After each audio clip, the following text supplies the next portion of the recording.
들으시고 우리 감사합니다.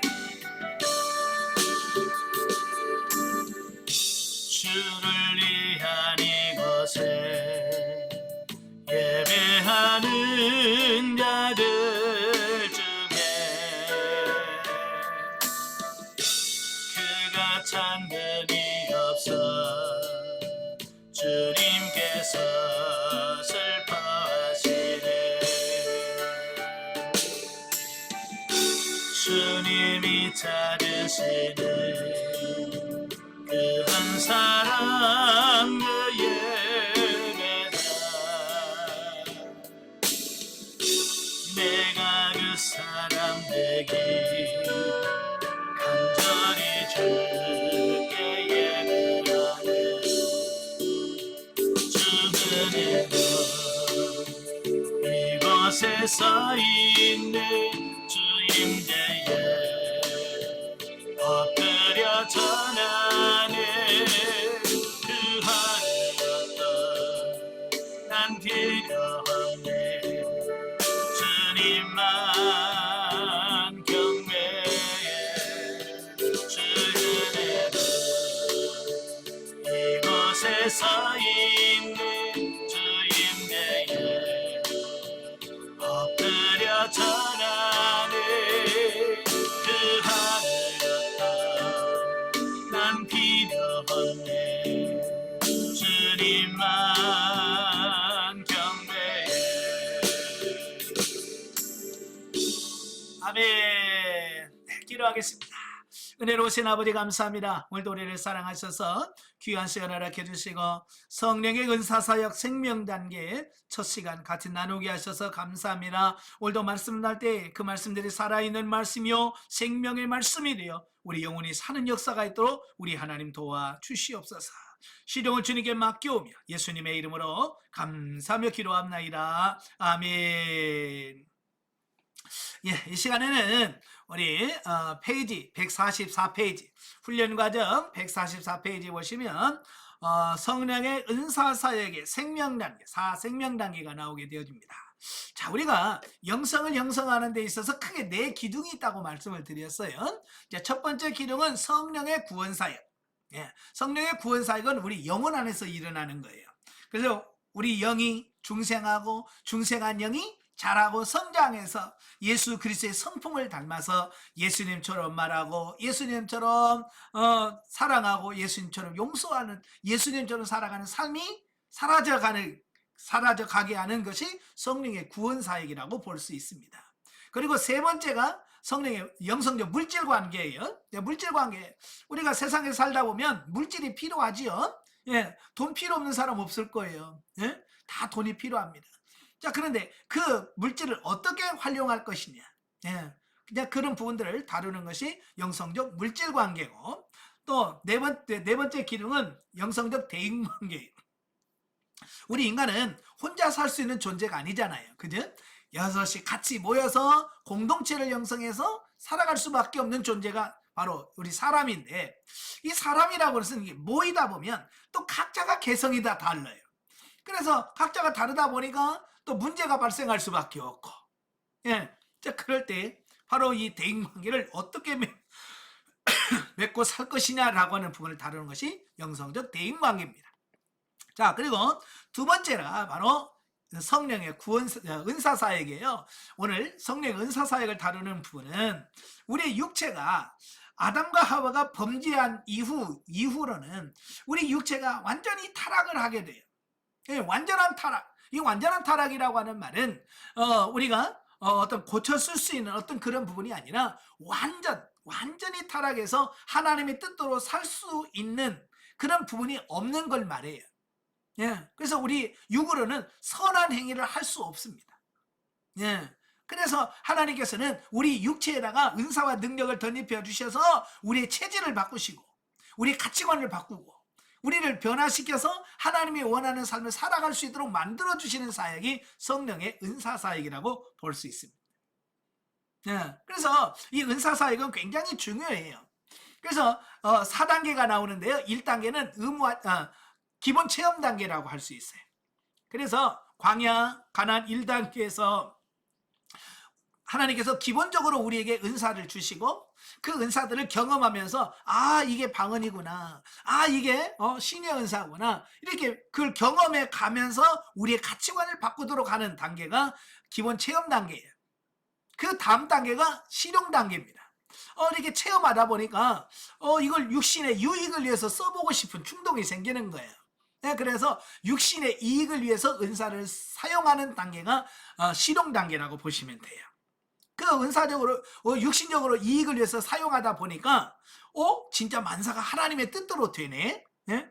야, 하나님의 말씀대로 되는구나 라고 해서 모든 게 하나님의 말씀대로 되어진다는 것을 느끼고 깨달아가 알아가는 단계가 진리 단계예요. 자, 진리 단계를 지나서 마지막 생명 단계 들어오죠. 자, 구원사에게 생명 단계. 자, 오늘 144페이지에 나와요. 자, 144페이지 생명 단계. 자, 뭘 생명 단계라고 하느냐면 신령한 집을 건축하는 마무리 과정을 거쳐 신령한 집으로 지어지고 아울러 성령의 지도와 인도를 받아 생명적인 삶을 살아가게 되는 단계로서 말씀을 지켜 행하면 행하는 대로 삶 전체가 하나님께 인정해 주시는 생명으로 바뀌는 단계라 그랬어요. 자, 진리 단계 때 말씀을 드렸어요. 진리 단계는 뭐라고 그랬어요? 우리 삶이 하나님의 말씀대로 사라진다고 그랬잖아요. 이게 바로 진리 단계면서 이때부터 진리 단계에서도 뭐하냐? 내가 신령한 집으로 지어져 가는 겁니다. 하나님의 말씀대로 사라져질 때 하나하나 순종할 때 이게 하나하나 벽돌이 쌓여지고 문이 달려지고 그래서 우리의 신령한 집으로 세워져 가는 단계가 진리 단계예요. 이게 진리 단계에서부터 신령한 집으로 지어지다가 생명 단계에 들어오게 되면 완성이 돼요. 완성. 예, 완성이 되면 이래 완성이 되면 삼위 하나님께서 우리 안에 내주하신다 그랬어요.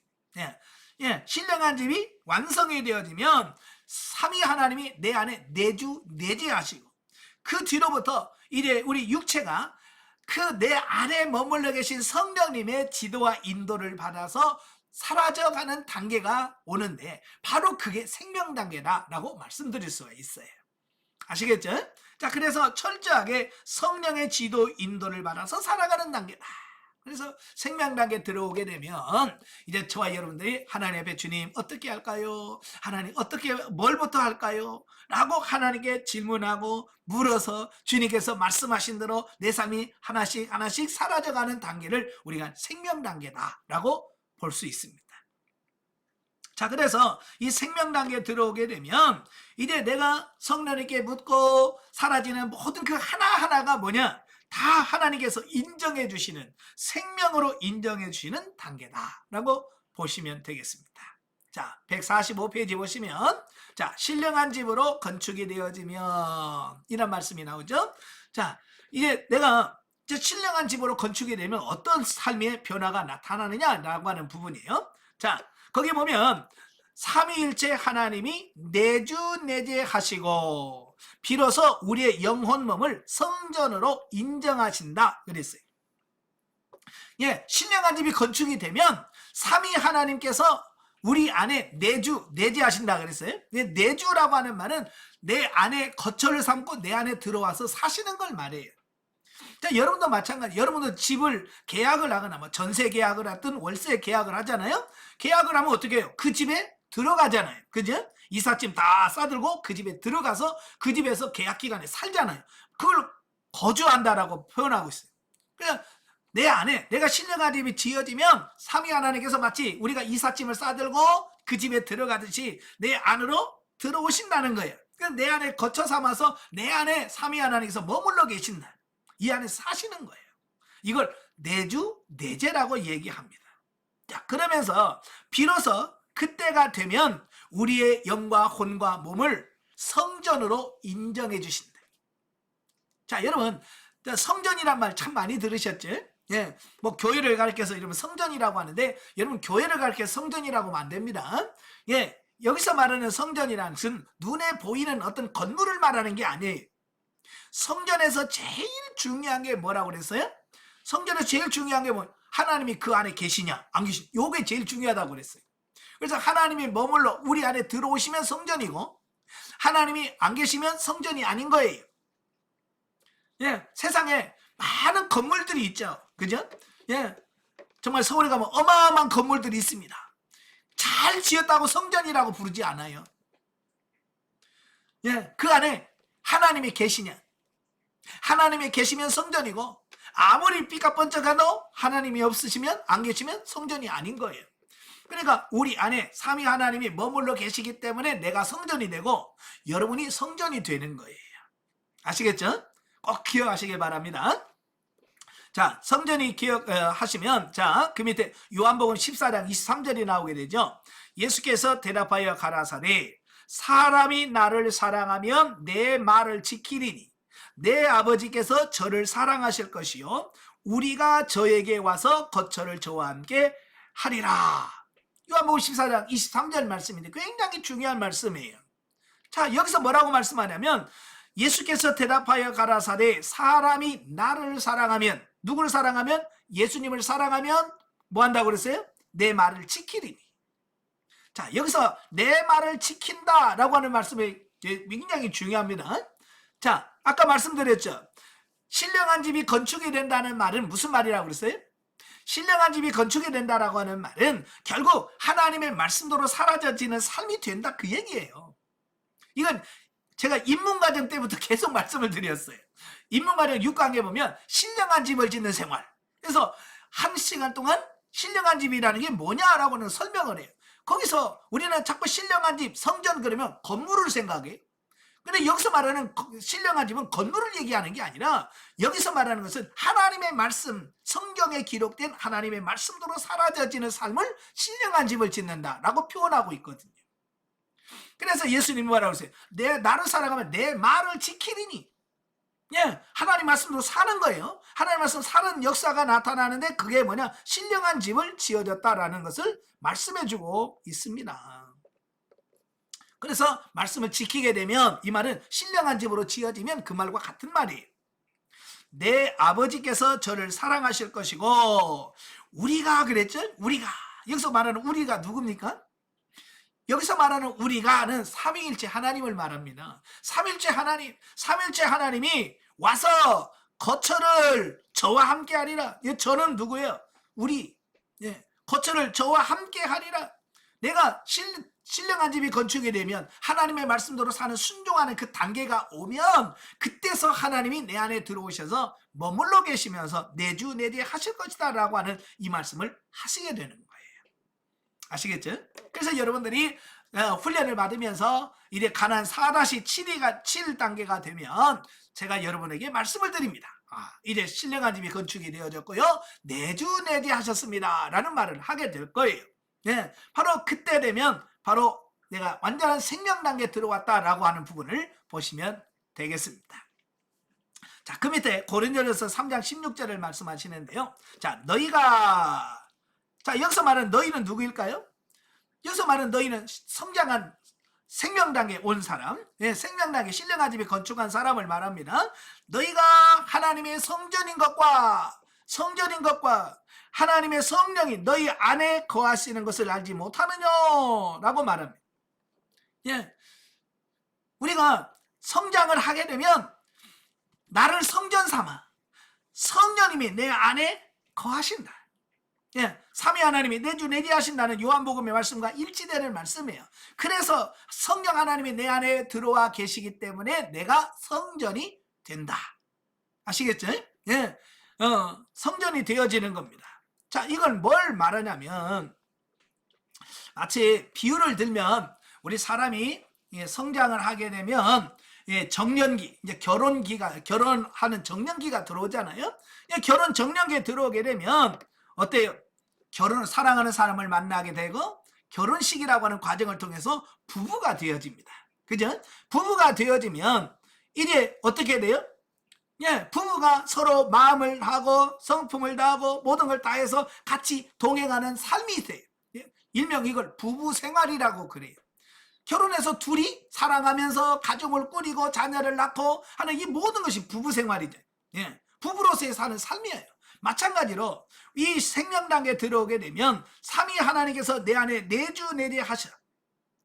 그래서 우리와 날마다 부부가 마치 결혼해서 같이 살듯이, 예? 모든 것을 같이 공유하고 같이 살듯이 내 안에 계신 하나님과 내가 같이 공유하면서 동행하는 삶을 살아가게 된다라는 겁니다.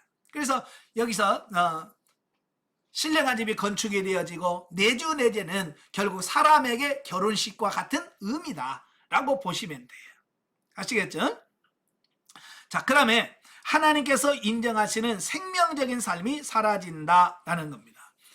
비로소 이 생명당에 들어오게 되면 이때부터 하나님이 인정하시는 생명적 삶이 사라지는 거예요. 자, 여러분도 마찬가지예요.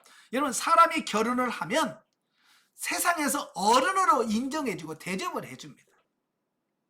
예전에는 나이가 많든지 적든지 상관없이 결혼을 하게 되면 남자는 상투를 틀어주고 여성은 쪽이라고 그러죠. 쪽머리를 했단 말이에요. 그죠? 예. 그래서 예전에는 상투를 틀어줬어.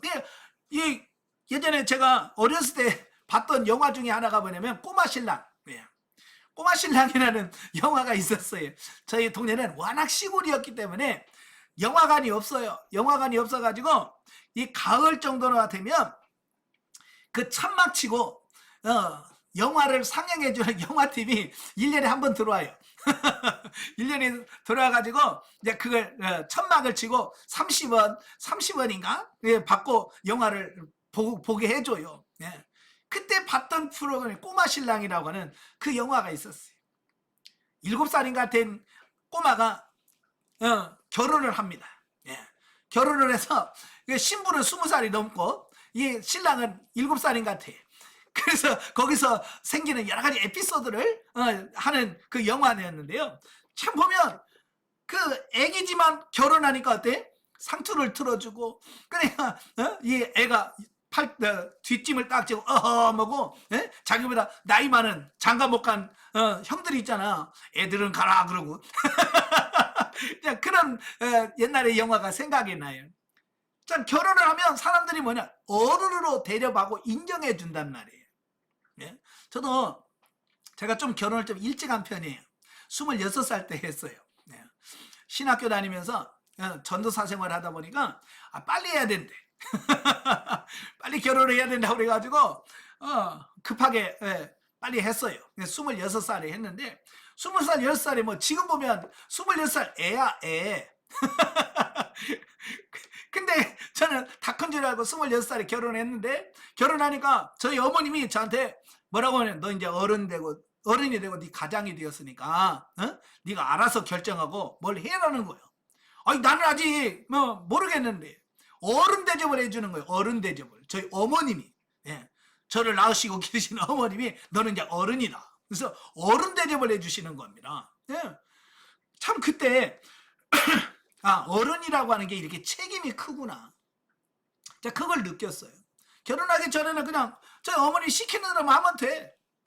가라 그러면 가고 오라 그러면 오고. 그런데 장가 가고는 그게 아니란 말이에요. 자, 마찬가지예요. 결혼하면 어른으로 대접을 해두시니 바로 우리가 신령한 집으로 건축이 돼서 내주 내제하면 이제 영이 성장한 걸로 인정을 해주고 이제 생명적인 삶을 살 수 있게끔 만들어준다라고 말씀해주고 있습니다. 그래서 이제 성전이 건축이 되어지면 이제 성전으로서의 삶, 역할을 하게 되어지는, 이 부분을 보게 됩니다. 근데 여기서 이제 중요한 것이 뭐냐면, 그러면 성장해서 신령한 집만 건축이 되면 끝인가? 라는 생각을 할 수 있겠죠. 근데 그렇지 않다라고 하는 거예요. 자, 고린도전서 3장 17절을 보면 누구든지 하나님의 성전을 더럽히면 하나님이 그 사람을 멸하시리라. 하나님의 성전은 거룩하니 너희도 그러하니라 그랬어요. 자, 여기서 중요한 게 뭐냐면 너희가 하나님이 거하시는 성전이다. 근데 성전을 지어지면 그게 끝이냐? 아니란 말이에요. 성전으로서의 역할, 그죠? 성전의 역할을 감당해내는 그게 중요하다라고 하는 거예요. 성전이 유지가 돼야 되는, 이게 성전으로 됐지만 이 더럽히면 영적으로 성장해서 생명나게 왔다고 하면서 그런 삶을 살아주지 않으면 그 말이에요. 뭐 하시겠다고요? 그 사람을 멸하시겠다라고 말씀하시는 거예요. 그러니까 우리가 지금까지 영성훈련하면서 뭐에다 초점을 맞췄냐면 영적 성장에다가 많이 초점을 맞췄잖아요. 그죠? 아, 그래, 성장해라, 성장해서 생명나게 들어가라 라고 성장에다가 비중을 들었다고 한다면, 이제는 성장했으면 거기에 걸맞는 삶이 나와야 되는 거예요. 그래야 생명적 삶이 되어지는 것을 말합니다. 그래서 성전으로 세워지는 것도 중요하지만 성전으로서 그 거룩함을 유지하는 것 역시 중요한, 그 성전으로서의 역할을 감당해내는 게 중요하다는 사실이에요. 그래서 역할을 감당하지 못하면 무너진다는 거예요. 그걸 역사적으로 보여준 사건이 있어요. 바로 솔로몬 성전이 무너지고 헤롯 성전이 무너지는 걸 통해서 오늘 우리들에게 말씀해주고 있습니다. 자, 솔로몬 성전은요, 세상에서 가장 아름다운 건축물 중에 하나예요. 정말 솔로몬이 심혈을 기울여서 정말로 기가 막히게 지은 성전이 솔로몬 성전입니다. 근데 그렇게 아름답게 지은 그 성전도 성전의 역할을 감당하지 못하니까, 성전의 역할을 제대로 하지 못하니까 어떻게 됐어요? 586년 바벨론에 의해서 불타버리고 다 무너져 버렸잖아요. 그죠? 불타고 무너졌습니다. 그래서 70년 후에 스룹바벨 성전이 재건이 됐어요. 그 스룹바벨 성전도 다시 무너지고 헐었고 그랬을 때에 헤롯이 46년에 걸쳐서 성전을 건축합니다. 그때 헤롯 성전이 바로 예수님 당시에 세워졌던 건물이에요. 제자들이 예수님한테 자랑하죠. 야, 이 돌 보세요. 너무 기가 막힙니다. 야, 이런 아름다운 건축물이 어디 있을까요? 라고 하잖아요. 근데 예수님 뭐라고 그랬어요? 돌 위에 돌 하나씩 무너지리라 그랬잖아요. 그 예수님의 예언이 AD 70년에 그대로 이루어집니다. 로마의 디도 장군에 의해서 그 예루살렘 성전이 완전히 파괴돼 버리는 거예요. 왜? 제 사명을 감당하지 못하는 거예요. 그게 성전의 역할을 못하니까 무너지는 거예요. 이걸 통해서 오늘날 우리가 영성훈련을 통해서 생명단계에 왔다고 주장하시는 안심하고 있는 분들에게 경고의 메시지예요. 생명단계에 들어왔다고 끝 아니다. 거기에 맞는 삶이 나와야지. 그렇지 않으면 솔로몬 성전이 무너지듯이 여러분의 성전도 무너집니다. 헤롯 성전 무너지고 여러분도 무너집니다. 가끔 보면 예전에 훈련 받을 때 열심히 훈련 받으셨던 분 10년 만에 연락이 와요. 목사님 요즘 죽겠어요. 요즘 너무 힘들어요. 이런 분들이 계시거든요. 왜?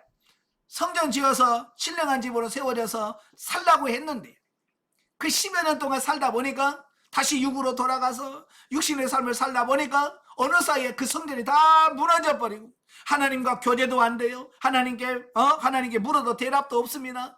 왜? 무너졌는데 뭐. 그래서 어떻게 재건축해야지. 다시 지어야죠. 그래서 여러분도 무너지지 않고 재건축하는 일이 없도록 여러분이 최선을 다해서 성전을 지으시고 그 삶을 살아가는 데다가 초점을 맞추는 여러분 되시기를 바랍니다. 자, 그 밑에 고린도후서 5장 1절 4절 말씀이 나오죠. 만일 땅 위에 있는 우리의 장막집이 무너지면 하나님께서 지으신 집 곧 손으로 지은 것이 아니요 하늘에 있는 영원한 집이 우리에게 있는 줄 아나니 과연 우리가 여기서 탄식하며 하늘로부터 오는 우리 처소로 덧입기를 간절히 사모하노니 이렇게 입은 벗은 자들로 발견되지 아니하려 함이라. 이 장막에 있는 우리가 짐진 것까지 탄식하는 것은 벗고자 함이 아니요 오직 덧입고자 함이니 죽을 것이 생명에게 삼킨 바 되게 하려 함이라 그랬어요. 자, 여기서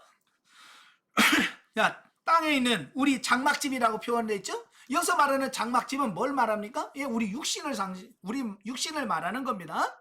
자, 우리 육신은 때가 되면 어떻게 돼요? 무너지게 돼 있습니다. 여러분 죽고 싶지 않죠? 나 죽고 싶다 손 들어봐요. 나 죽고 싶다. 아무도 죽고 싶은 생각 없어요. 그죠? 나 안 죽고 싶어. 그런데 어때요? 때가 되면 아무리 내가 죽기 싫어도 무너지는 날, 죽는 날이 온다 그 말이에요. 죽는 날은 뭐냐면 이 육신을 벗고 영이 육에서부터 해방되어 이제 영으로 사는 세상이, 또 다른 세상이 열리는 걸 죽음이라고 표현하고 있습니다. 그래서 바울은 아주 이걸 시적으로 표현했어요. 육신의 장막집이 무너지면 하나님께서 지으신 집, 손으로 지은 것이 아니요 하늘에는 영원한 집이 우리에게 있는 줄 아나니.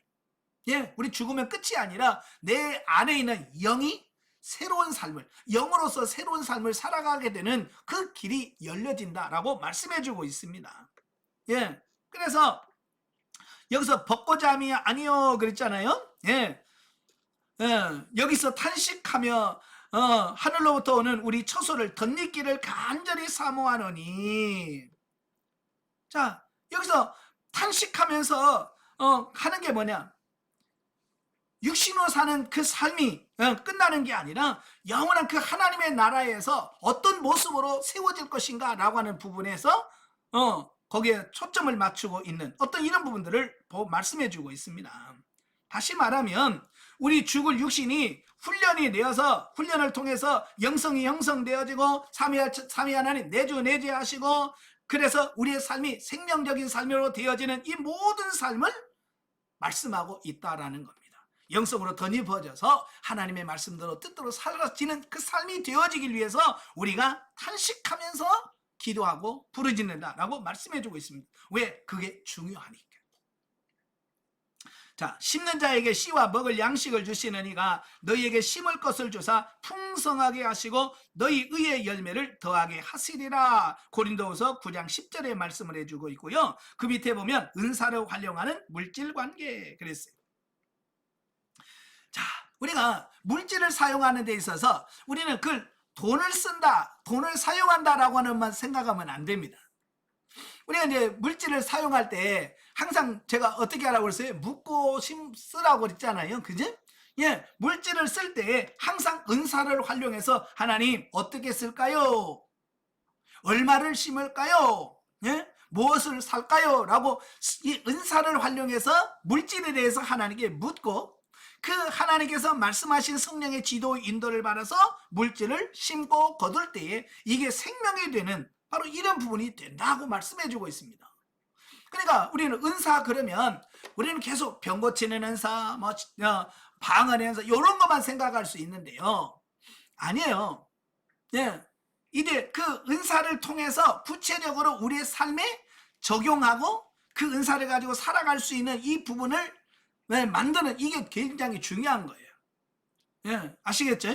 그래서 은사를 가지고 아주 평범하게 물질을 쓰는 부분에서 활용해야 된다라고 말씀해 주고 있습니다. 예, 그래서 넘겨서 빌립보서 4장 18절에 보면 내게는 모든 것이 있고 또 풍족한지라 에바브로디도 편에 너희의 준 것을 받음으로 내가 풍족하니 이는 받으실 만한 향기로운 제물이요 하나님을 기쁘시게 하는 것이라 라고 말씀해 주고 있잖아요.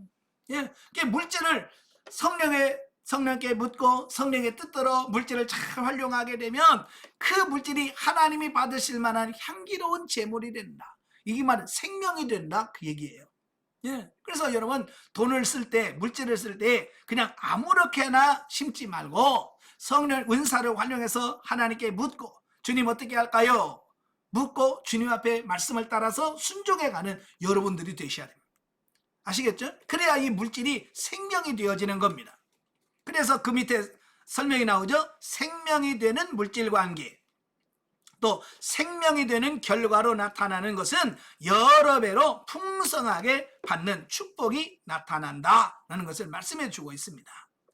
자, 우리가 물질을 심고 거두는 것의 법칙을 설명을 했잖아요. 그죠? 잘 심으면 거기서 뭐가 열매가 나오게 돼 있어요. 그래, 잘 심으면 반드시 거기서 열매가 맺게 돼 있어요. 왜 심었는데 열매가 없을까요? 라고 하는 분들이 계시거든요. 나 열심히 심었는데 왜 열매가 없을까요? 잘못 심어서 그래요. 예, 잘못 심으면 이게 열매가 맺히질 않습니다. 여러분, 저도 이제 우리 교회 옆에 텃밭이 조그만하게 있어요. 자, 그래서 거기다가 씨앗을 뿌리는데요. 이 씨앗도 심을 때 보면 이 두룩을 만드는 게 있고 비닐을 씌우는 게 있고 깊이 심는 게 있고 위에다 살짝 뿌리는 게 있고요. 이게 다 다르더라고요. 또 상추도 언제 심어야 되는지 그 시기도 있더라고요. 그래서 그 시기를 잘못 심으면 이거 심어놓고 먹어보지도 못하고 끝내요. 그래서 그 시기 이런 걸 정확하게 맞춰서 심어야 돼. 예, 그래서 이 심는 것이 굉장히 중요한 거예요. 그래서 우리가 물질을 심을 때 아무렇게나 심는다고 거둬지는 게 아니라는 거예요.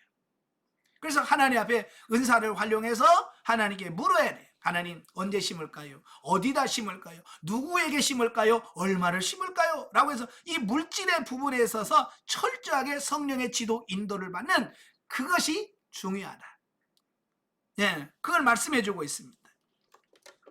자, 그 다음에 로마서 12장 1절과 2절에 보면, 그러므로 형제들아, 내가 하나님의 모든 자비하심으로 너희를 권하노니 너희 몸을 하나님이 기뻐하시는 거룩한 사한 제사로 드리라.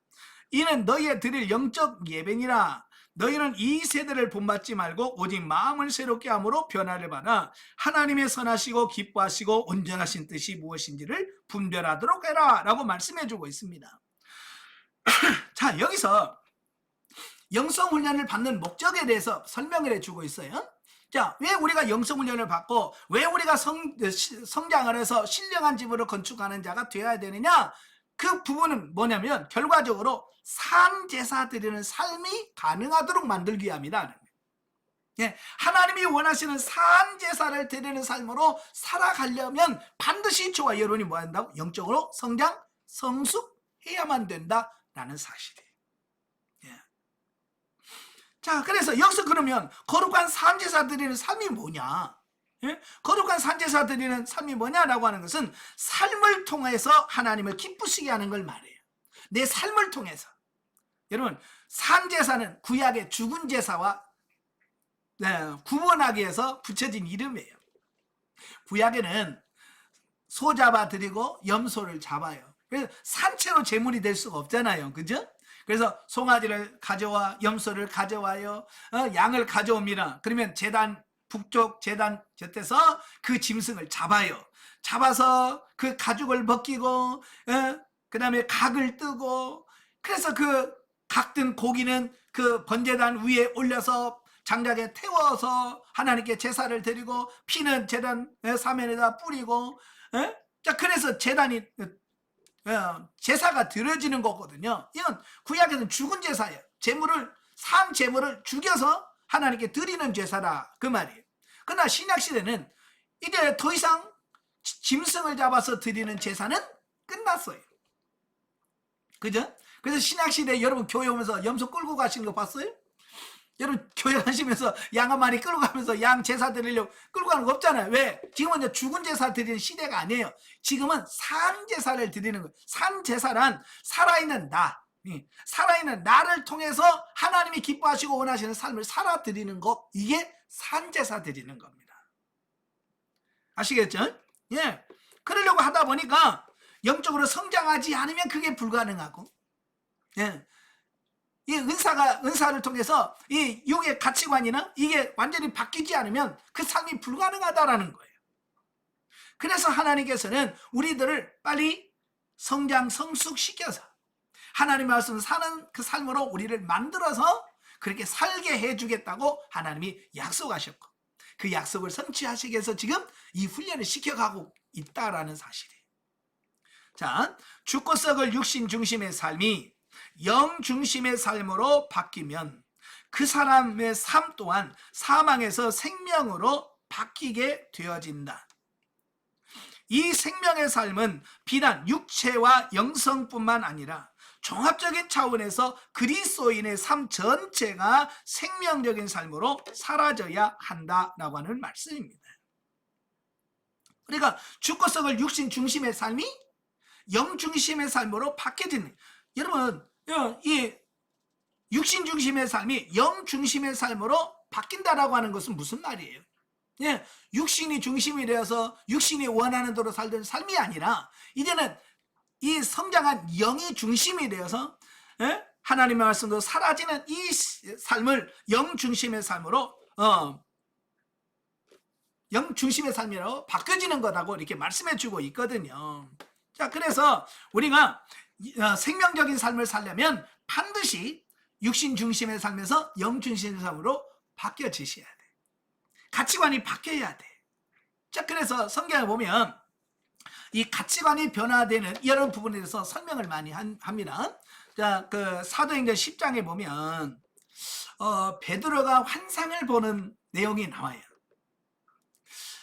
베드로는 사도였잖아요. 그래서 예수님의 가르침을 잘 받은 사람이에요. 예수님께서 지상 명령을 내리셨죠. 응? 가서 모든 족속으로 제자를 삼아 아버지와 아들과 성령의 이름으로 세례를 주고 내가 너에게 가르친 것을 그들에게 가르쳐 그대로 지키게 하라. 이게 지상 명령을 내리셨어요. 예수님께서. 그걸 가장 잘 들었던 사람이 누구냐면 베드로였어요. 그런데 그런 베드로지만 오순절 성령 충만함을 경험하고 나서 그가 변화되었는데도 불구하고 이 가치관이 안 바뀌고 옛 유대인의 가치관으로 계속 사는 겁니다. 그래서 복음을 유대인들에게만 전하고 이방인에겐 전하지는 않는 겁니다. 그죠? 그 가치관이 안 바뀌면, 베드로의 그 가치관이 안 바뀌면 아마 베드로는 죽을 때까지 유대인들에게만 복음 전하고 이방인들에게는 복음 전하지 않을 거예요. 그래서 하나님께서는 그 베드로가 가지고 있는 이 가치관, 이방인에 대한 그 부정적인 인식, 이것을 깨트리기 위해서 하나님께서 환상을 보여주는데 하늘에서 큰 두루마리가 쫙 내려오는 겁니다. 그래서 베드로 앞에 쫙 크게 두루마리가 펴지는데 거기 보니까 부정한 짐승들, 레위기 11장에 보면 먹어야 될 것과 먹지 말아야 될 게 있잖아요. 그래서 거기서 먹지 말아야 될 부정한 짐승들이 보자기에 딱 쌓여 우글우글 하는 겁니다. 그냥 베드로는 깜짝 놀랐죠. 그러니까 하나님께서 뭐라고 말씀하냐면 베드로야 잡아먹어라 그러는 거예요. 잡아먹어라. 그러니까 베드로가 깜짝 놀라서 손살, 나 이런 거 먹어본 적이 없습니다. 나는 지금까지 이런 거 먹어본 적이 없습니다. 아무튼 안 먹습니다. 하나님 말을 내가 깨끗하게 했으니까 먹어라 라고 말씀하는. 근데 베드로는 하나님이 내가 깨끗하게 했으니까 잡아먹으라 그래도 순종을 안 해요. 그래서 3번씩이나 하나님께서는 똑같은 환상을 또 보여주고 베드로가 거절했을 때 또 사라졌다가 다시 3번씩이나 똑같은 환상이 보여지는 겁니다. 그러니까 베드로도 고민이잖아요. 그죠? 한 번만 싹 하고 갔으면 참 내가 희한한 거 봤네 그러고 넘어갈 텐데 똑같이 3번씩이나, 그죠? 자기가 분명히 거부했잖아요. 나는 안 합니다. 나 이거 먹어본 적이 없습니다 라고 거부했는데도 불구하고 똑같은 환상이 3번씩이나 나타나니까 베드로도 이게 뭔가, 이게 무슨 뜻이지? 라고 해서 그걸 고민하고 있을 때 바로 고넬료가 보낸 종들이 문을 두드리면서 여기 베드로가 사느냐? 그때 성령께서 베드로에게 뭐라고 그래요? 내가 저들을 보냈으니 저를 따라가라 라고 감동하시는 겁니다. 그래서 베드로가 그 전까지만 해도 이방인에 대해서 전혀 열려지지 않을 것 같은 그 마음이 그 환상을 통해서 조금 열려지게 됩니다. 그래서 그 다음날 베드로가 고넬료의 집까지 갑니다. 가이사랴에 있는 고넬료 집까지 가요. 가서도 아직 베드로는 마음이 확 열린 게 아니에요. 열리지 않아서 고넬료에게 왜 불렀냐라고 말합니다.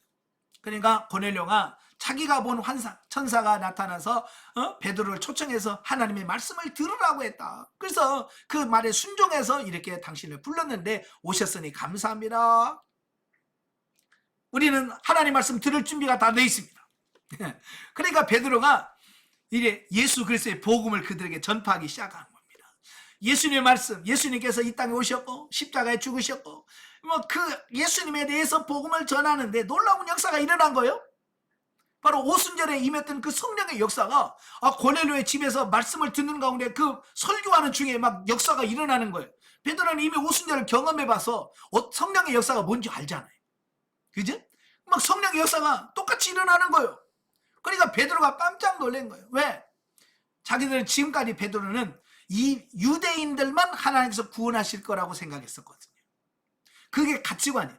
그 베드로가 가지고 있는 가치관이 유대인들만 구원받을 거라고는 가치관을 갖고 있었어요. 근데 이런 과정을 거치면서 하나님도 유대인뿐만 아니라 이방인들도 구원하시는구나, 이방인 구원에 열어놓으셨구나, 이 가치관으로 바뀌어지는 겁니다. 그래서 베드로가 야, 하나님이 이렇게 성령을 주시는데 우리가 세례 안 줄 수 없지.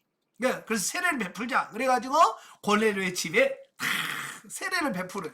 예. 자, 여기서 중요한 게 뭐예요? 베드로의 뭐가 바뀌었어요? 가치관이 바뀐 거예요. 하나님의 환상과 모든 것을 통해서 이 가치관이 바뀌니까 삶이 바뀌어버리는 겁니다.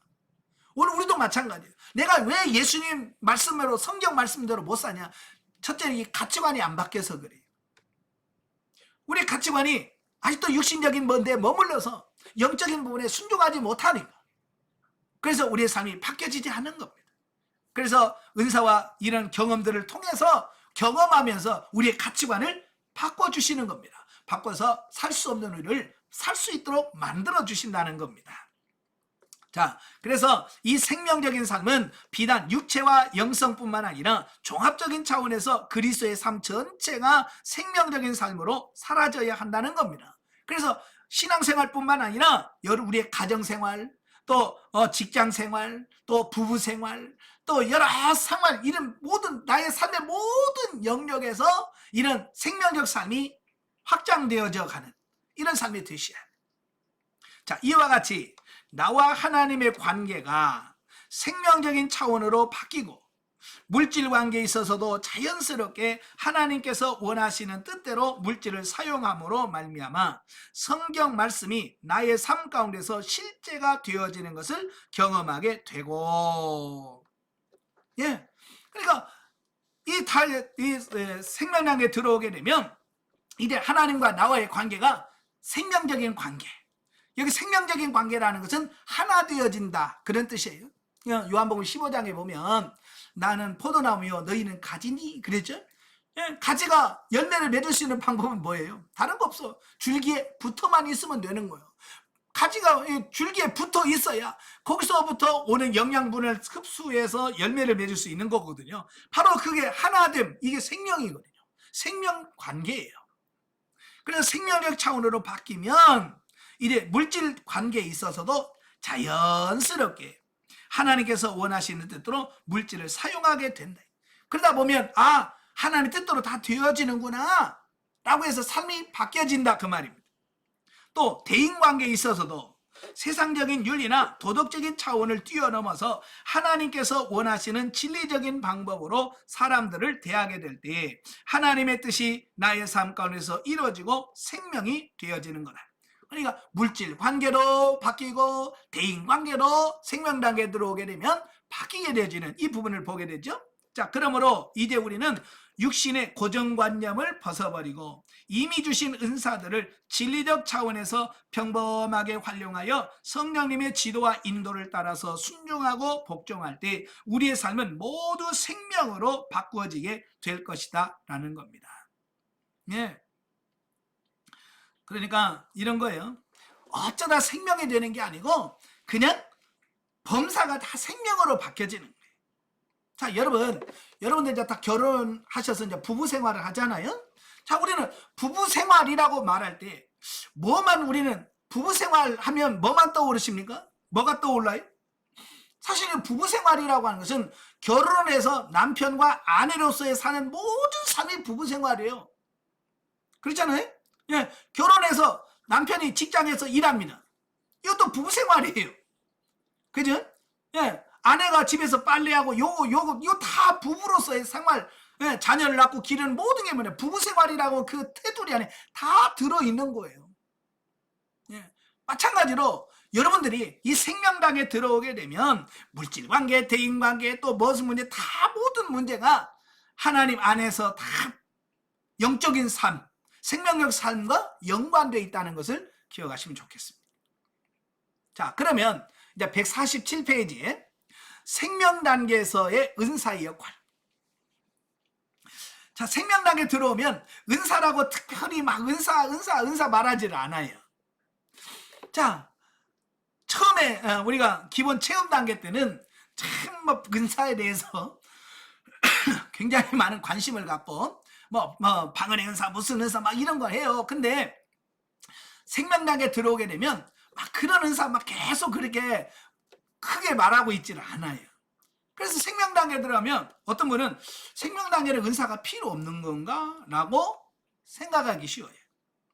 그런데 사실은 은사라고 해서 특별한 게 아니고 이 생명단계에 들어오게 되면 그 은사 모든 부분들이 우리 삶에 녹아 들어가서 모든 생활 속에 다 그게 은사가 영향을 미치고 삶에서 같이 사라지는 이런 부분들을 보게 돼요. 자, 그래서 거기 보면 요한복음 4장 23절 24절에 나오죠. 아버지께서 참으로 예배하는 자는 신령과 진정으로 예배할 때가 오나니 곧 이때라. 아버지께서는 이렇게 자기에게 예배하는 자들을 찾으시느니라. 하나님은 영이시니 예배하는 자가 신령과 진정으로 예배할지니라. 예. 자, 여러분, 우리가 생명 단계에 들어오면 은사가 하는 일이 뭐냐? 은사가 하는 일은 신령한 영과 진리로 예배할 수 있도록 만들어 주는 겁니다.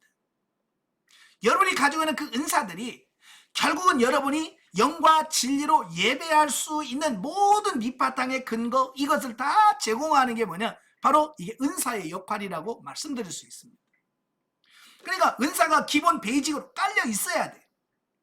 예, 그러니까 이 은사가 자연스럽게 활용되어지고 사용되는 이 생활이 없다 보니까 신령한 영과 진리로 예배하는 삶이 안 되어지는 거예요.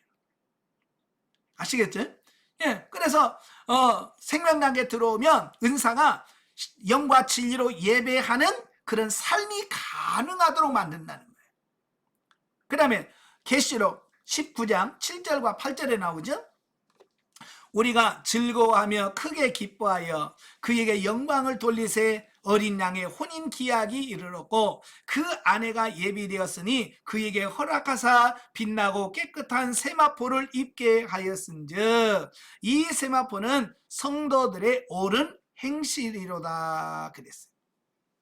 자, 생명 단계에 들어오면 이 은사가 하는 일이 뭐냐? 여기서 세마포 옷을 입게 만들어. 근데 우리가 입는 세마포 옷은 뭐라고 그랬어요? 성도들의 옳은 행실이라 그랬어요. 이 말이 무슨 말이에요? 바로 은사가 생명 단계에 들어오면 우리의 삶을 변화되게 만든다. 변화가 나타나도록 만든다 그 얘기예요. 예, 그러니까 생명 단계 은사가 잘 되어야 돼. 은사가 잘 되어야 우리의 삶의 변화가 나타나게 되는 어떤 이런 부분들을 보게 됩니다.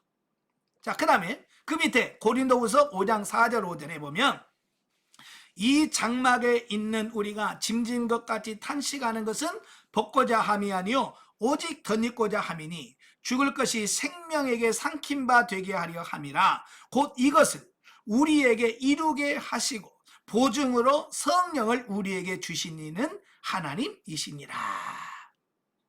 예.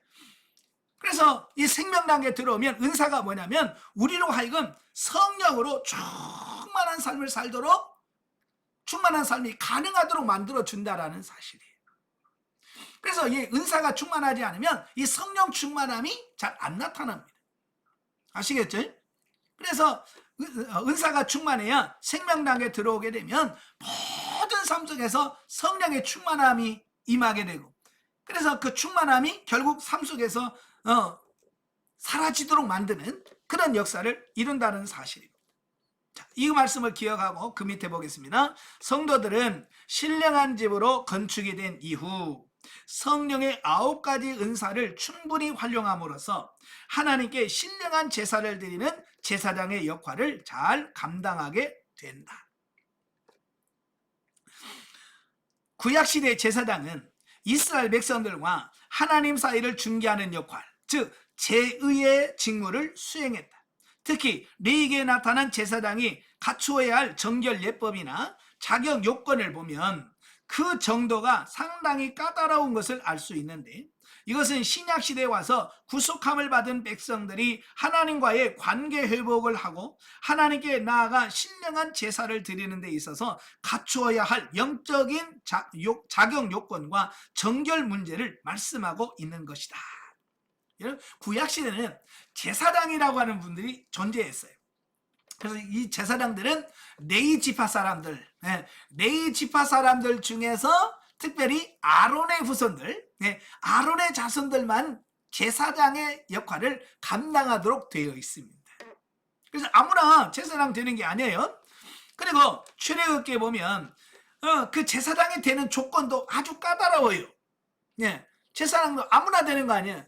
신체적으로도 건강해야 되고, 예? 정신적으로도 건강해야 되고, 예, 여러 가지 조건을 갖춰야 되는 부분들이 많이 있어요. 그래서 다 뭐 레위 지파 사람이고 그 아론의 후손이라 할지라도 자격 요건이 안 되면 제사장으로서 감당할 그 제사장으로서 그 사역을 못하게 돼 있습니다. 네, 그래서 자격을 갖추는 것이 굉장히 중요합니다. 그럼 왜 구약에서 왜 그렇게 제사장이 되는 요건을 그렇게 까다롭게 만들었느냐? 이것은 오늘날 신약시대의 제사장들이 되는 조건, 영적 조건을 구약시대에 말씀하고 있는 거예요. 자, 오늘날은 누가 제사장입니까? 자, 오늘 누가 제사장이에요? 예, 오늘날은 예수 그리스도를 믿는 모든 사람들이 제사장이에요. 저도 제사장이고 여러분도 제사장이에요. 예, 그럼 여러분만 제사장입니까? 아니요. 지금 여러분의 교회 다니는 성도들이 다 제사장들이, 이런 만인 제사장이라고, 만인 제사장. 예, 예수 믿는 모든 사람이 제사장이란 말이에요. 그런데 이 제사장인데 중요한 건 뭐냐면 그 제사장으로서의 자격, 요건을 갖추지 못했다는 거예요. 그죠? 그래서 모든 성도들이 정말 제사장으로서 하나님과 올바른 관계를 맺고 하나님께 신령한 제사를 드리는 이런 삶이 돼야 되는데 이걸 못하는 거예요. 왜? 자격 요건을 못 갖추는 거예요. 자, 그 밑에 구약시대 때는요, 제사장으로서 자격이나 갖추어야 할 의복, 정결 문제 등을 하나님께서 말씀하셨지만 신약시대에 와서는 신령한 제사를 드리는 영적 제사장의 자격을 갖추기 위해서는 성령의 9가지 은사를 충분히 활용해야만 가능하다. 아멘. 예, 구약시대는 제사장의 그 혈육적인 조건도 갖춰야 되겠고 또 뭘 갖춰야 됩니까? 예, 제사장은 성전에 들어가려면 제사장의 의복이 있잖아요. 성의. 예, 성의를 입고 들어가야 되고 또 그 제사를 드리는 정결 예법이 다 있습니다. 예. 그래서 손을 씻어야 되고 발을 씻어야 되고 하는 이런 모든 부분들 제사장으로서 갖춰야 될 정결 예가 다 있습니다. 그래서 이걸 갖춰야만 제사장으로서 역할을 감당하게 되는 거예요. 그러면 신약시대는 뭘로 갖출 거냐?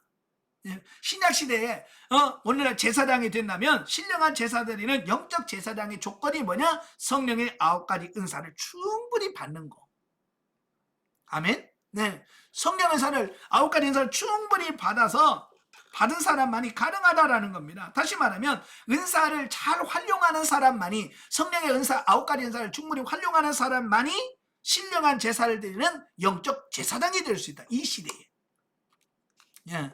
어때요? 자격 요건 갖추셨습니까? 예? 어때요? 자격증 갖추셨어요?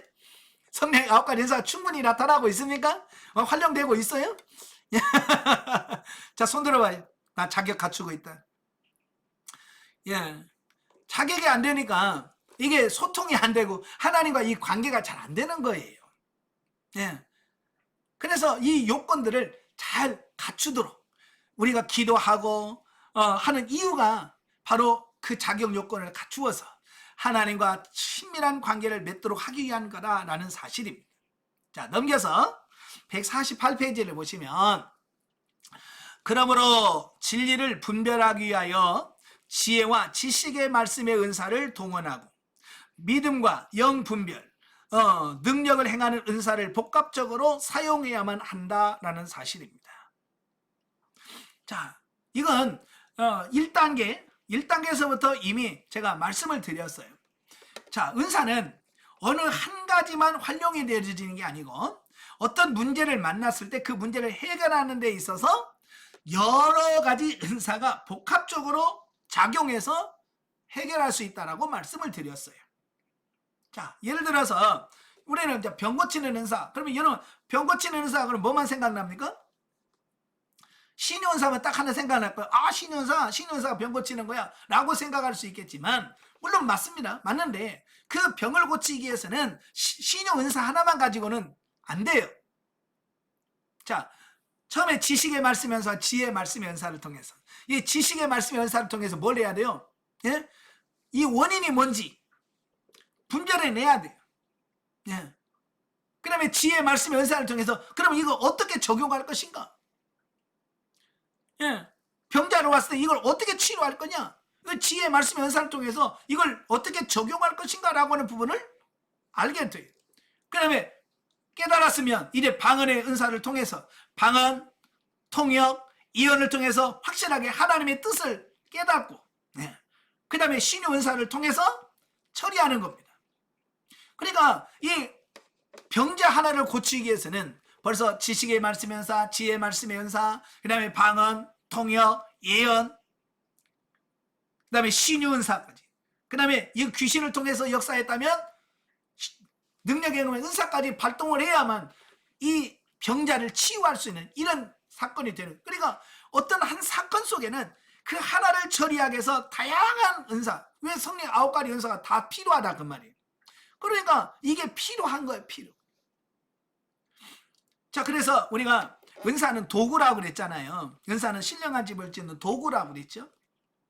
그래서 이 도구는 많으면 많을수록 좋은 거예요. 그렇죠?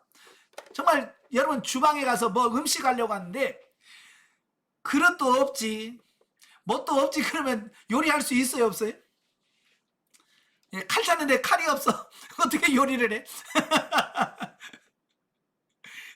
예전에 네, 저희 아들 결혼하고 그해 저희가 김장을 해가지고 이제 김장김치를 갖다 주러 갔어요. 저희 아들 집에.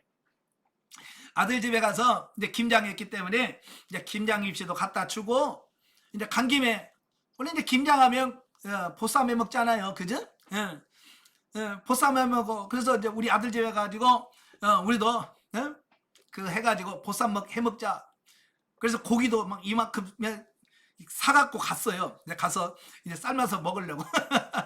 근데 문제는 뭐냐면 갔는데 아들 보고 며느리는 직장 가 있고, 그래서 아들 보고 야야 냄비 하나 줘봐 그랬더니 냄비를 꺼내주는데 요만한 거 있잖아요, 찌개 끓이는 조만한 둘이 라면 딱 두 개 끓이면 둘이 먹을 수 있는 그 냄비 하나, 그것만 있는 거. 야, 더 큰 거 줘. 이거 갖고 안 돼. 더 큰 거 줘. 그게 제일 큰 거래. 거기에 고기도 안 들어가는 그 작은 냄비 가지고 이거 어떻게 보쌈을 해 먹어? 이거 고기를 어떻게 삶아요? 끓으면 다 넘칠 텐데. 야, 난감하더라고요. 그래서 야, 여기 큰 마트 없어? 그래서 불이 나게 마트에 가가지고 냄비 찾으니까 다행히 큰 냄비가 있는 거예요. 큰 냄비. 그래서 큰 냄비 사다가 거기다가 보쌈 해가지고 맛있게 먹었어요. 자, 이런 거예요. 그러니까 이 도구가 없으면 뭘 해먹으려고 해도 못 해먹어. 마찬가지예요. 여러분도 이 은사를 통해서 뭔가를 하려고 하지만 이 은사가 나타나지 않으면, 은사가 이게 활용이 안 되면 할 수가 없는 거예요. 그렇잖아요. 여러분 예를 들어서 아픈 사람이 있어요. 아픈 사람이 있어서 이 신유원사를 가지고 하려고 하는데 나한테 신유원사가 없어. 그러면 이게 나타나나요? 질병이 치유가 되나요? 내가 신유원사가 없는데 안 된단 말이에요. 그래서 이런 성령의 9가지 은사를 다 받아야 그때 상황, 그때 어떤 문제를 통해서 그걸 해결할 수 있는 이런 부분이 생긴다 그 말이에요. 그러니까 이런 거예요. 나한테 없으면 어떻게 해야 돼요? 빌려오든지 해야 될 거 아니에요. 그죠? 내가 없으면 빌려와요. 저희 형님이, 셋째 형님이 직업이 목수예요, 목수. 그래서 집도 수리하고, 그래서 이 전주 내려와서 할 때 많이 도와줬는데, 무슨 공사를 하러 가면 이 뭐라고 해, 그 공구라고 그러죠, 공구. 이 공구를 몇 가방, 큰 가방에 몇 가방씩 들고 다녀. 거기 가면 드릴도 큰 거 작은 거 많고, 망치도 많고, 톱도 여러 종류고, 여러 가지예요. 그래서 그를 도구를 쫙 깔아놓고 필요한 거 갖다 쓰는 거예요. 쓰고 갖다 놓고 쓰고 갖다 놓고. 그러니까요, 일이 막힘이 없어요. 도구가 많으니까. 근데요, 제가 뭘 하려고 하면요, 저는 창고에 몇 번씩 갔다 왔다 해야 돼. 왜요? 우리 교회는 도구가 없어. 공부가 별로 없어. 드릴도 큰 거 하나밖에 없고, 뭐 이러니까 그게 맞는 거가 없는 거예요. 그러니까 뭘 하나 하려고 해도 어설퍼요. 왜? 도구가 없으니까. 여러분도 마찬가지예요. 뭘 하려고 해도 이 성령 9가지 은사가 착착착 준비가 딱 돼 있으면 필요해요? 신유원사, 방언통역, 예언 착착착착 해서 활용하면 되잖아요. 그죠? 그러니까 여러분들이 기도 많이 해서 그 은사들을 착착착착착 활용할 수 있는 수준까지 가야 된다 그 말입니다. 근데 그게 안 되니까 생명당에서 평범하게 이게 누려지는 이 삶이 안 되어지는 거예요. 그래서 기도 많이 하시라고 하는 이유가 뭐냐? 기도 많이 해야 그 은사들이 실제가 여러분의 삶 속에서 평범하게 일어나서 그냥 내가 필요할 때 그 은사를 가지고 하나님이 일할 수 있는 그 삶이 되어진다 그 말이에요. 자, 하나님의 자녀다운 삶을 풍성하게 살아드리기 위해서 진리로서 자기와 죄, 환경, 마귀를 넉넉히 다스릴 수 있어야만 온전한 제사장적 삶을 감당할 수 있는 것이다. 그래서 기도해야 되는 거예요. 자, 이것을 우리는 거룩한 제사를 드리는 삶이라고 말하는데, 이러한 삶이 생활 속에서 반복적으로 사라질 때 곧 영적으로 옳은 행실, 흰 세마포옷을 입는 삶을 이루어가는 것이 되고, 죽고 썩을 육신의 삶이 하나도 버릴 것이 없는 생명적인 삶으로 변화되어져 가는 것이다. 아멘. 그래서 여러분들이 영적으로 성장하셔서 기도 많이 해서 이 은사들이 자연스럽게 활용될 수 있는 부분들이 되셔야 돼요. 근데 가끔 보면 생명당에 들어왔다고 하는데 방언도 안 돼. 방언도 못해요. 그러니까 이게 다른 은사가 활용이 안 되는 거예요. 또 방언은 되는데 방언 통역이 안 돼가지고 도대체 방언하는데 무슨 말인지 못 알아먹는 사람들이 있단 말이에요. 그 사람은 생명적인 단계에서 살려고 해도 이게 안 되는 거예요. 그래서 이 성령의 9가지 은사가 자연스럽게 나타나고 활용될 수 있는 수준까지 기도하면서 여러분이 그 수준까지 가야 돼. 아시겠죠? 자, 두 번째, 은사가 생명이 되었다는 표현을 어떻게 이해할까라는 겁니다. 그러니까 종종 가끔 은사가 생명이 됐습니다라는 표현을 하거든요. 자, 이게 무슨, 자, 생활 속에서 하나님의 말씀을 따라 아버지 이것은 어떻게 할까요? 하고 묻고 응답받은 대로 행하는 것은 은사 활용이 평범하고 순조롭게 이루어지는 것이다. 그러니까 여러분의 삶 속에서 그냥 평범하게 하나님 이게 뭡니까? 어떻게 하면 좋을까요? 라고 묻고 성령께서 대답하시면 그대로 순종하는, 이건 뭐냐면 평범한 거란 말이에요. 생명 단계에서 이게 평범한 거예요. 가령 한 사건을 두고 어떻게 해야 할지를 성령님께 물을 때에 이렇게 해 주어라 라고 말씀하시고 네 알았습니다 라고 대답하고 순종하고 행한 그 행위 속에는 그리스도의 영성적 신분을 모두 활용한 효과가 들어있는 것이다. 그러니까 우리는 그냥 단순하게 하나님 이게 뭡니까? 어떻게 할까요? 라고 묻고 주님께서 말씀을 순종하면 그냥 그걸로 끝난다고 생각하는데 그게 아니라 그 생활, 그 삶 속에서 이미 영성적 신분, 5가지 신분에 걸맞는 삶이 그 하나의 삶을 통해서 다 사라지고 있다라고 하는 거예요. 자, 예를 들어서 필자가 목사로서 교회 여러 가지 일을 수행할 때 그것이 아내의 입장에서는 자기 남편이 하는 일이 될 것이고 자녀들에게는 아버지가 하는 일이 될 것이다. 다시 말하면 그 일은 아버지로서 해야 하는 것임과 동시에 남편으로서의 할 일을 하는 것이기도 하다. 제가 이를 강의를 하고 설교를 하잖아요. 이것은 우리 아내의 눈으로 보면 나는 뭐예요? 남편으로서 역할을 하는 거예요. 또 우리 자녀들의 입장에서는 아버지로서 일을 하는 거거든요. 자, 그러므로 종합적인 의미에서 보면 영성적 신분으로 행하는 모든 일이 모두 유기적으로 연관되어 있는 것을 알 수 있다. 자, 예를 들어서 엄마가 자녀들을 모아놓고 훈계를 하면서 얘들아, 아빠가 회사에서 왜 그렇게 열심히 일하는 줄 아니? 다 너희들을 먹이고 입히고 공부시키려고 그러시는 거란다 라고 할 때는, 비록 자기는 거기다가 포함시키지 않고 제시켰단 말이에요. 그죠? 그냥 아버지는 자녀들만 위해서 일하는 것처럼 얘기하지만 사실은 그 속에 자기도 포함되어 있잖아요. 그죠? 예. 지금은 다 막 부부가 같이 뭐 돈 버니까, 옛날에는 다 외벌이였잖아요. 예? 그냥 결혼하면 여성분들은 그냥 주부가 되고, 예전엔 그렇게 했잖아요. 그 당연하게 생각했었잖아요. 지금은 이제 많이 달라졌지만. 자, 그래서 옛날에는 남편 아버지만 가서 일해서 돈을 벌어온단 말이에요. 그러면 엄마들은 자녀들을 양육하면서, 야, 니네 아빠가 왜 이렇게 힘들게 일하는 줄 아니? 다 너희들 먹이고 너희들 입히고 그러려고 아버지가 저렇게 힘쓰는 거야 라고 말은 하지만 사실은 그 속에 자기도 들어있단 말이에요. 어찌 보면 제일 많이 수혜받은 사람이 누구예요? 자기잖아. 그죠? 월급 받으면 다 누구한테 가? 아내한테 가잖아요. 예? 아내한테 다 가서, 예? 아내가 다 쓰잖아요. 마찬가지란 말이에요.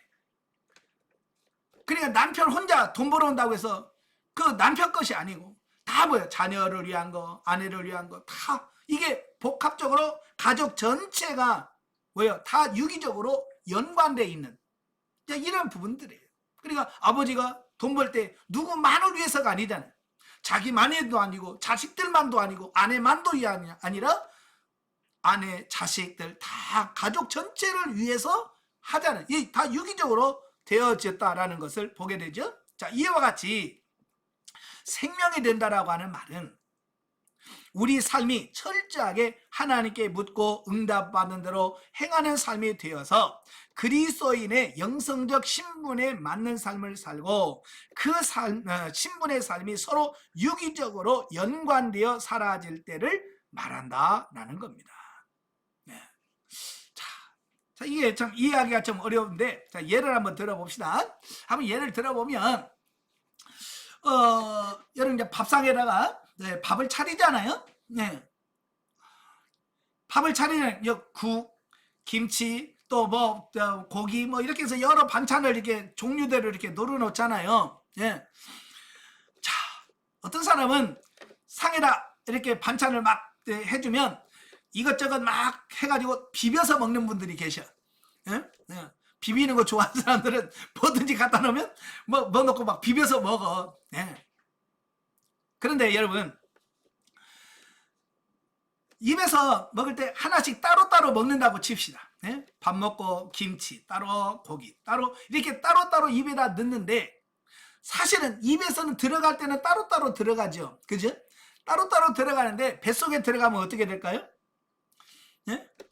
뱃속에 들어가면 이게 섞여, 입에서부터 섞여가지고 이게 다 뱃속에 골고루 들어간다 그 말입니다. 예, 그렇잖아요. 처음에는 다 이렇게 따로따로 들어가지만 뱃속에 섞여서 뭐가 김치고 뭐가 뭔지 몰라 구분이 안 돼. 그러지만 어때? 거기서 영양분이 나와서 어때요? 그래서 소장, 대장을 거치면서 영양분을 흡수하잖아요. 몸이. 예? 다 흡수를 한단 말이에요. 그래서 건강한 몸을 유지하잖아요. 자, 그런 것처럼 이 성령의 9가지 은사가 이 처음에는 이게 따로따로 경험되어지고 활용된단 말이에요. 처음 은사 받을 때는 방언부터 받고 그 다음에 막 기도하다 보면 방언 통역이 오고 통역이 오면서 예언도 오고 이게 다 따로따로. 그래서 처음에는 방언 따로, 예언 따로, 뭐 신유은사 따로 이렇게 따로따로 경험을 하고 이게 따로따로인 줄 안단 말이에요. 그러나 이게 시간이 흘러가면 이 생명 단계에 오게 되면 이게 따로따로가 아니라 이게 복합적이고 동시적으로 활용이 되어진다 그 말이에요. 아시겠죠? 예. 그러니까 그게 굉장히 중요한 거예요. 그래서 모든 것이 연합하여 삶으로 사라진다라고 하는 그런 뜻을 말씀해주고 있어요. 또한 이런 차원에서 성경 말씀을 접하게 되면 변화받기 전에는 윤리 도덕의 교본처럼 보이는 것이 이제는 영성적 교본으로 보이는 눈이 열리게 되는데, 말씀마다 생명의 말씀으로 다가오고 자기의 삶에 실제로 나타나는 놀라운 은혜를 경험하게 된다라는 사실이에요. 자, 이게 무슨 말이냐면요, 이런 복합적으로 이게 활용하다 보면 이제 삶 속에서 여러 가지 변화가 나타나는데, 그 변화가 나타나는 것 중에 하나가 뭐냐면 성경을 보는 눈, 이 관점이 달라지더라는 거예요. 여러분, 성경 읽으면 어때요? 아직도 까만 건 글씨고 하얀 건 종입니까? 어때요? 성경 읽으면 여러분 어떤 생각이 들어요? 예? 물론 이제 사람마다 느껴지고 깨달아지는 수준들이 다 다르겠죠. 예, 저 예전에는 참 그 성경을 읽어도 내 얘기라는 이 생각이 안 들었어요. 그냥 그건 아브라함 얘기고, 그 다윗 얘기고, 그건 예수님 이야기고, 이렇게 성경을 그 시대 역사 이야기고 그냥 하나님 말씀 성경이라고만 생각했는데, 시간이 점점점 흘러가면서 영이 성장하면서 느껴지는 게 뭐냐면 그 성경 말씀이 나에 대한 말씀이더란 말이에요. 예, 내게 하시는 말씀인 거예요. 제가 어느 순간에 성경을 읽다가 이제 출애굽기를 쭉 읽다가 제가 투덜투덜 대면서 하나님께 성경 읽으면서 이런 말을 했어요. 아, 바로 있잖아요. 바로가 나오잖아요. 바로 그 얘기하면서 이런 등신 같은 너, 아휴, 에? 그것도 모르냐? 어떻게 고집이 세냐? 에? 그냥 처음부터 따가 그랬으면 애굽에 그런 10가지 재앙도 안 일어나고, 그죠?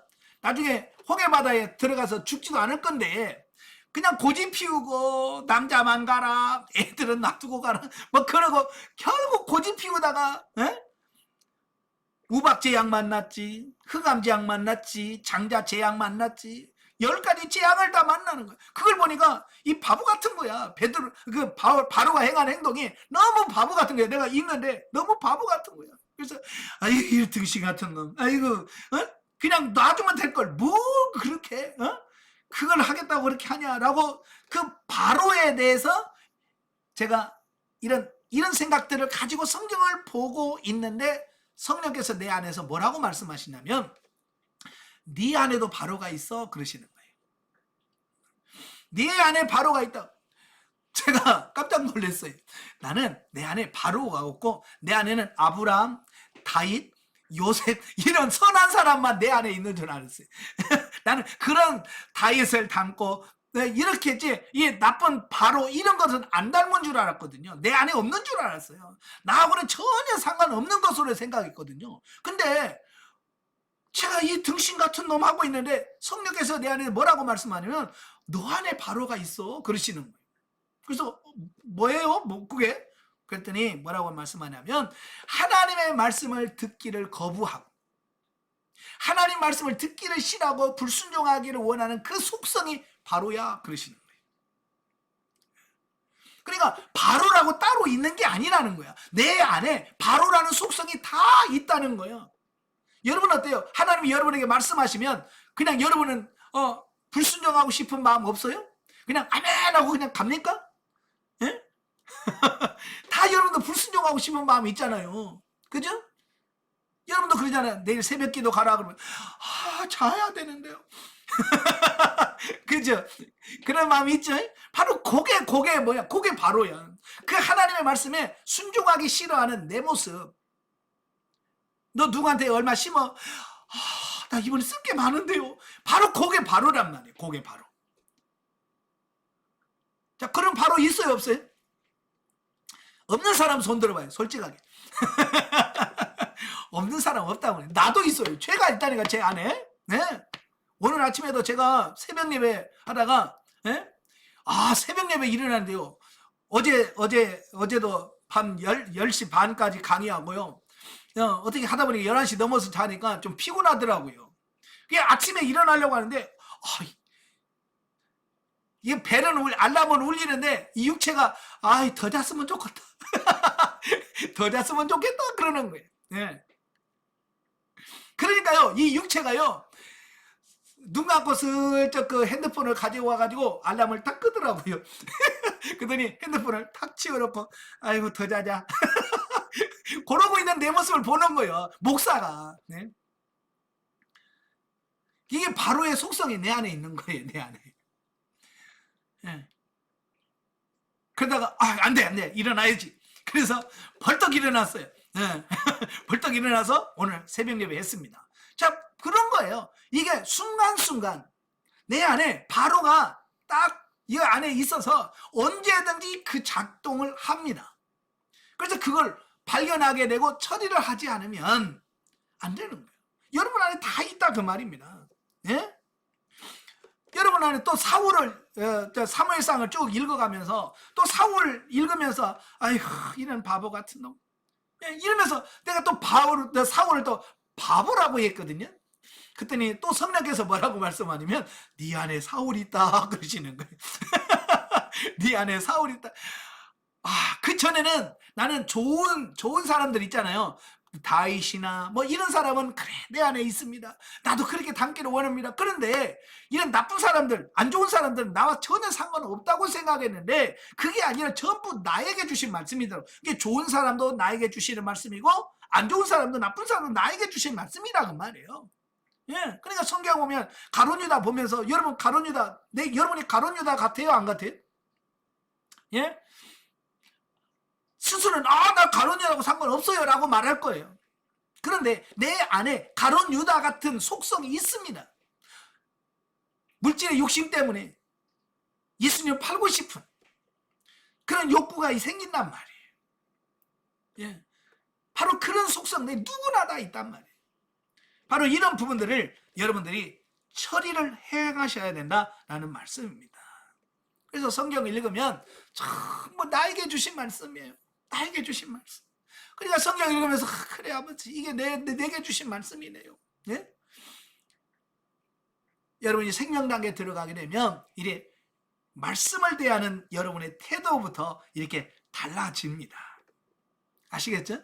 예, 그래서 여러분도 생명단계에 들어오게 되면 이런 은사가 단순히 뭐 병 고치고 뭐 하는 그런 차원에서 머무는 게 아니에요. 물론 사역을 위해서 병을 고쳐야 되는 병을 고치고요.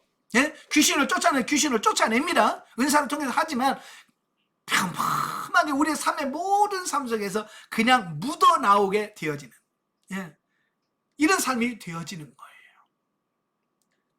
아시겠죠? 그래서 어찌 보면 생명당에 들어오면 특별히 막 은사 막 방언 그런 말 안 합니다.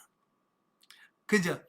그런데 평범하게 예를 들어서 이런 거요. 여러분 학교 다닐 때는 막 수학, 국어, 뭐 국사 뭐 이런 거 가지고 막 학점 따려고 막 하잖아요. 그죠? 여러분 학교 졸업하고 여러분 결혼했는데도 여전히 수학 따지고 막 그래요? 아니에요. 그 배운 모든 것, 초등학교부터 유치원 때부터 배운 모든 대학교까지 배운 지식을 다 가지고 이제 어른으로서 사회생활을 하는 겁니다. 예, 그렇잖아요. 어릴 때 가진 수학 그 실력 가지고 어른으로 사는 거예요. 학교 다닐 때 배운 영어 실력 가지고 살아가는 겁니다. 그래서 수학을 평소에 잘하면 살아가면서 어른으로서 수학 같은 걸 잘하고, 예? 영어 잘하는 사람은 영어 잘하고, 예? 그래요. 그냥 평범하게 사라져지는 걸 말합니다. 은사도 똑같아요. 예? 이래 여러분도 평범하게 은사를 활용할 수 있는 단계까지 가도록 여러분이 더 많이 기도하시고 열심히 달려가시길 바랍니다. 네, 기도하겠습니다. 은혜로우신 아버지 감사합니다. 오늘 성령의 은사사역 생명단계 첫 시간 우리 같이 나누었습니다. 하나님, 우리가 생명단계에 들어오게 되면 정말 우리가 신령한 건축이 집이 지어지고 내 안에 삼위 하나님이 거하시고 우리의 삶 속에서 평범하게 사라지는 단계가 된다고 말씀하고 있습니다. 하나님, 정말 우리가 은사를 통해서 정말 하나님의 말씀대로 사라져지는 단계가 평범한 삶으로 누려질 수 있도록 우리를 도와 주시옵소서. 예수님의 이름으로 감사하며 기도합나이다. 아멘. 하나님께 옹드립니다.